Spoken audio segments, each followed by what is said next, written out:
Hello everyone, आप सभी का मैं अपने चैनल पर फिर से वेलकम करता हूं। इसके प्रीवियस वीडियो में एक्सरसाइज 7D फैक्टराइजेशन एक्सरसाइज चल रही थी। उसमें फैक्टराइजेशन में मेरे ख्याल से क्वेश्चन नंबर 20 तक हो चुका था। फिर उसके बाद आज उसी के बाद से एक्सरसाइज चलेगी और आज जो क्वेश्चन का जो टाइप होगा वो भी चेंज हो जाएगा। जिसमें मैंने कि बताया था इसके प्रीवियस वीडियो में कि जो कोफिशिएंट रहता है स्क्वायर वाले टर्म का उसमें 1 रहता था, लेकिन आज के जो क्वेश्चन रहेंगे उसमें कुछ न कुछ कोफिशिएंट 1 के अलावा कुछ और होगा। ठीक, तो चलिए पहले जो कुछ 2 क्वेश्चन ऐसे हैं जिनको मैं पहले बताना चाहूंगा जिसमें कोफिशिएंट नहीं है, तो उनको पहले देख लेते हैं। क्वेश्चन नंबर 21 में भी इसके पहले वाला था, कुछ 1-2 क्वेश्चन रिवाइज कर लेते हैं। जैसे कि यहाँ पर 91 दिया है, 91 तो केवल 13 ही 91 होता है, तो यहाँ पर आपको इसमें कुछ चेक करने की जरूरत ही नहीं है। ये क्वेश्चन बहुत इजी हो गया। तो यहाँ पर क्या ले लेंगे इसको, a स्क्वायर प्लस 13a। यहाँ पर अब x नहीं लिखेंगे, जो वेरिएबल दिया रहेगा वही लिखेंगे, 13a माइनस 7a माइनस 91, ये हो जाएगा। फिर उसके बाद आइए चलिए इसमें कॉमन ले लेते हैं। तो क्या आएगा कॉमन, a प्लस 13 और माइनस 7a प्लस 13। इनसे a प्लस 13 कॉमन है तो क्या आ जाएगा a प्लस 13 और यहां पर क्या आ जाएगा a माइनस 7। ये इसका आंसर हो जाएगा। ठीक, फिर उसके बाद आइए क्वेश्चन नंबर 1 और ले लेते हैं जिसमें कोफिशिएंट नहीं दिया। उसके बाद कोफिशिएंट वाले जो अलजेब्रिक एक्सप्रेशन है उसको सॉल्व करेंगे। क्वेश्चन नंबर 26 में भी देखिए लास्ट में 135 दिया है। और एक चीज मैं बता दूं कि अगर आप चाहें तो इसको बिना एलसीएम के निकाल भी सकते हैं। अगर आपकी जो टेबल है अगर बहुत अच्छे से लर्न है तो आप इसका आंसर तुरंत निकाल सकते हैं। जैसे 135 देखते मन अगर आपको याद आया होगा तो ये आता है 15 की टेबल में। 15 9 जब 135, 15 में 9 को माइनस करने पर 6 आ रहा है, 15 में 9 को मल्टीप्लाई करने पर 135 आ रहा है, मतलब कि हमारा 15 और 9 बिल्कुल करेक्ट है। और अगर आपको टेबल नहीं आता तो फिर आपको उसी तरह से एलसीएम के फैक्टर लिखकर उससे फिर चेक करके और फिर आपको क्वेश्चन सॉल्व करना पड़ेगा।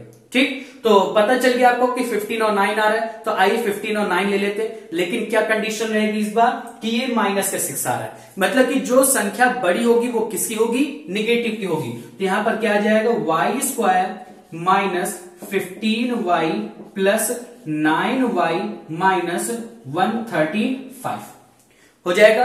y कॉमन ले लेते हैं, तो यहां से y कॉमन आ गया तो क्या बचा, y माइनस 15 प्लस 9 कॉमन लिया, y माइनस 15। ये यहां पर इस बार तो माइनस साइन कॉमन नहीं लिया, तो अब यहां पर चेंज ना करिएगा। ठीक, फिर उसके बाद इससे क्या कॉमन आ जाएगा, y माइनस 15 और y प्लस 9, और ये इसका आंसर हो जाएगा। आ गया सबको समझ में। अब जब आपने यहां तक सीख लिया है तो आप ये भी सीख लीजिए कि इसको वेरीफाई भी आप कर सकते हैं। वेरीफाई कैसे, कि जो ये वैल्यू आया करती हैं अगर आप इनको 0 के इक्वल रखें, ये आपका टॉपिक नहीं है लेकिन आप इसको सीख सकते हैं। क्या सीखेंगे कि ये जो दोनों वैल्यू आई है y माइनस 15 और y प्लस 9, इन दोनों को आप 0 के इक्वल आप पुट करिए और यहां से आप निकाल लीजिए y की वैल्यू। तो यहां से आ जाएगी y की वैल्यू 15 और यहां से आ जाएगी y की वैल्यू माइनस 9। इतना कर लेंगे, कोई चीज टफ तो नहीं और हर एक क्वेश्चन के लिए। और यही चीज आपकी जब स्टैंडर्ड चेंज होगा, जब आप और आगे क्लास में जाएंगे तो आपको यही करना पड़ेगा। तो यहां पर दोनों की वैल्यू को 0 के इक्वल रखिए, y की वैल्यू निकालिए, जो भी वेरिएबल है उसकी वैल्यू निकालिए, और अगर आप उस वैल्यू को इस अलजेब्रिक एक्सप्रेशन में पुट कर देते हैं और अगर आपका आंसर एग्जैक्ट 0 आ जाता है, मतलब कि आपने जो दोनों वैल्यू निकाली है वो आपकी 100% करेक्ट है, अदरवाइज ये रॉन्ग है। अगर आप यहां पर 15 रखेंगे, यहां पर 15 रखेंगे तो 15 जा 225 माइनस है तो 15 6 जा 90 में इसको जोड़ेंगे तो 90 में ये 5 आ जाएगा, 99 13 में 9 जोड़ेंगे तो 22 आ जाएगा, 225 आएगा, दोनों माइनस का था तो माइनस आएगा। ये देखिए एग्जैक्ट 0 आ रहा है।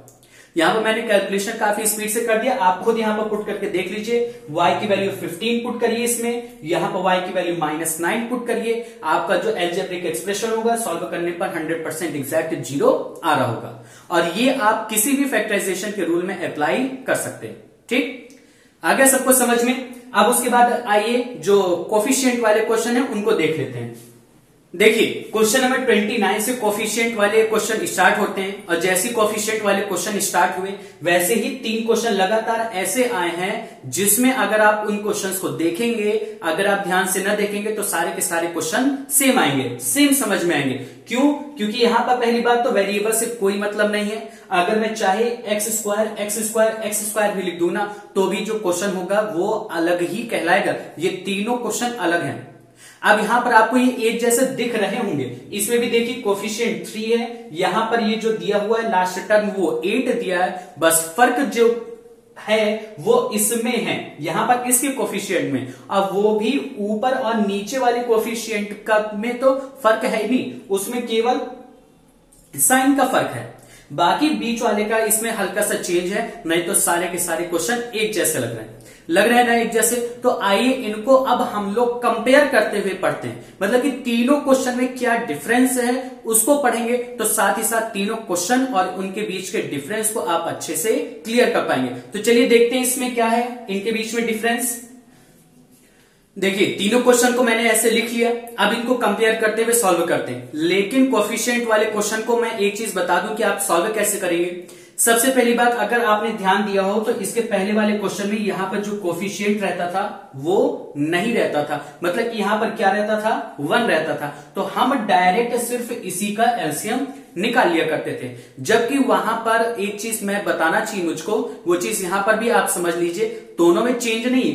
हम लोगों को ये जो रूल होता है फैक्टराइजेशन करने का, वो यहां पर इसका एलसीएम तब निकाला करते हैं जब इसका और इस स्क्वायर वाले टर्म के कोफिशिएंट का मल्टीप्लीकेशन जो होता है उसका एलसीएम निकाला करते हैं। मतलब कि अगर 8 यहां पर है, इसका कोफिशिएंट 1 है, तो 8 1 जा 8, तो यहां पर 8 का सीधा सीधा एलसीएम निकाल देते हैं। लेकिन जबकि ये वाला जो 8 है वो ये सेम टू सेम वाला नहीं, इसका मल्टीप्लीकेशन जब इसके साथ हुआ तो वो रिजल्ट वाला 8 है। अब यहां पर जो कोफिशिएंट है वो दे दिया है, तो इसका मतलब आप समझ जाएंगे कि इन दोनों का जो मल्टीप्लीकेशन आएगा वो इस बार यही वाली नंबर नहीं आ रही, चेंज हो रही ना, मतलब 8 3 जा 24 आ रहा है। और अब इसका एलसीएम निकाल देंगे, बाकी पूरी प्रोसेस सेम टू सेम। क्यों? क्योंकि यहां पर भी इसका ऐसे ही आएगा। तो आइए सबसे पहले तो यहां पर सबके जो कोफिशिएंट आएंगे जिसका एलसीएम निकाला जाएगा वो तो सिंगल 24 ही है। क्यों? क्योंकि 3 8 जा 24, 3 8 जा 24 और 3 8 जा 24। मतलब आप समझ गए कि स्क्वायर वाला जो टर्म है उसका कोफिशिएंट और लास्ट टर्म जो है उन दोनों का जो मल्टीप्लीकेशन आता है फिर उसका एलसीएम निकाला जाता है। कोफिशिएंट 1 था तो हम लोग सिर्फ 8 1 जा 8 का निकाल देते, लेकिन इसका कोफिशिएंट देखिए। तो जो 24 है उसका एलसीएम का फैक्टर निकालेंगे तो मेरे ख्याल से कितना आ रहा है, 2 फिर 2 और फिर 3 है ना, और एक 2 और आ रहा है मेरे ख्याल से, यहां पर 2 और 3, 3 2 जा 6, 6 4 जा 24, बिल्कुल सही। अब इसके बाद क्या किया करते थे, वही रूलिंग है, 3x स्क्वायर प्लस 10 लाना है। क्या लाना है, पॉजिटिव का 10 लाना है और पॉजिटिव का मल्टीप्लीकेशन होना चाहिए, मतलब कि यहां पर कोई भी निगेटिव साइन से लेना देना नहीं है। तो यहां पर हम क्या ले सकते हैं, 10 आना चाहिए जोड़ने पर, सिर्फ जोड़ने पर, घटा नहीं सकते। अगर घटाएंगे तो तुरंत हमारे यहां पर माइनस साइन आने लगेगा मल्टीप्लाई करने पर। तो कोई भी दो ऐसी संख्या ले लीजिए जिनको जोड़ने पर 10 आ जाए और मल्टीप्लाई करने पर कितना आ जाए, 24। तो मेरे ख्याल से 6 4 जा 24, यहां से भी चेक कर लीजिए, 3 2 जा 6 और 2 2 जा 4, 6 4 जा 24, 6 में 4 जोड़ा तो 10 और 6 4 जा 24 आ रहा है, वो भी पॉजिटिव का। ठीक, तो यहां पर क्या ले लेंगे, plus 6x plus 4x plus 8, इतना हो जाएगा। फिर उसके बाद चेंज यहां पर हो जाएगा। अब यहां पर क्या आना चाहिए, 14 आना चाहिए, मतलब कि प्लस करने पर इस बार 14 आ जाएगा, मल्टीप्लाई करने पर लेकिन चेंज नहीं होगा, मल्टीप्लाई करने पर वही 24 ही आना चाहिए। तो यहां पर फिर देखिए, 3 2 जा 6, 6 2 जा 12 और 12 2 जा 24, 12 में 2 जोड़ेंगे तो 14 आ रहा है और 12 2 जा 24 आ रहा है। तो यहां पर क्या ले लेंगे, 3y square plus 12y plus 2y plus 8 हो गया, मतलब कि हमारे ये भी हो गया, ये भी हो गया, कंपेयर करते हुए चल रहे हैं। फिर इसमें देखिए, अब इसमें प्रॉब्लम हो गई, क्या प्रॉब्लम हो गई कि यहां पे ये माइनस साइन आ गया, माइनस साइन तो आ रहा है लेकिन मल्टीप्लाई करने पर पॉजिटिव ही आ रहा है। तो कोई भी ऐसी दो संख्या जिनको मल्टीप्लाई करने पर पॉजिटिव आए और प्लस या माइनस करने पर निगेटिव आए तो वो दो संख्या 100% निगेटिव होंगी। तो यहां पर क्या लिया जाएगा 3z square minus 6z minus 4z plus 8। क्यों? क्योंकि ये दोनों निगेटिव निगेटिव की ऐड हो गई तो -10 आ गया और -6 का -4 का मल्टीप्लाई करेंगे तो प्लस का 24 आएगा और वो पॉजिटिव की संख्या यहां पर भी दी गई। अगर चाहे तो यहां पर एक क्वेश्चन और चेंज हो सकता है, वो क्या बनाया जा सकता है 3z स्क्वायर माइनस 10z और या तो यहां पर अब 2z लिया जा सकता है और यहां पर -8 लिखा जा सकता है। मतलब कि ये तो तीनों पॉजिटिव के लास्ट का टर्म दिया है, नेगेटिव का भी हो सकता है। मतलब अभी इससे 3-4 क्वेश्चन और इसी तरह के बन सकते हैं। ठीक, तो उस समय इस बात का ध्यान दीजिएगा। तो आइए अब इसके बाद बाकी सॉल्व कर लेते हैं और देख लेते हैं कि क्या डिफरेंस आ रहा है आंसर में।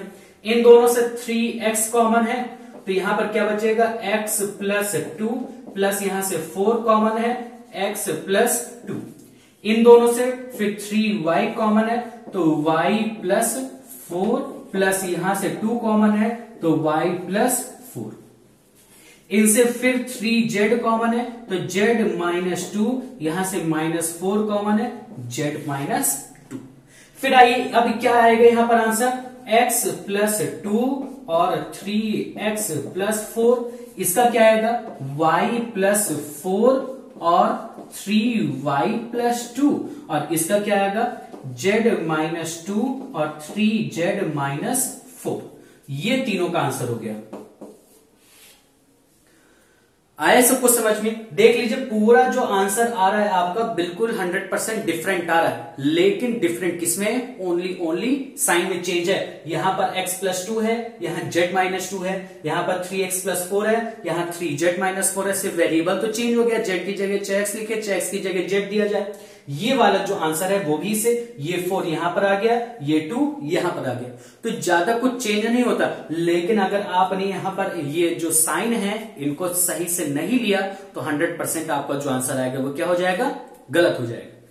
ठीक, फिर उसके बाद देखिए नेक्स्ट क्वेश्चन की तरफ चलते हैं। अब इसके बाद एक लास्ट क्वेश्चन नंबर 35 ले लेते हैं और फिर उसके बाद बाकी के जो बचे हुए क्वेश्चन है वो नेक्स्ट वीडियो में बता दूंगा मैं। इसमें देखिए दिया गया है 6 और यहां पर 7।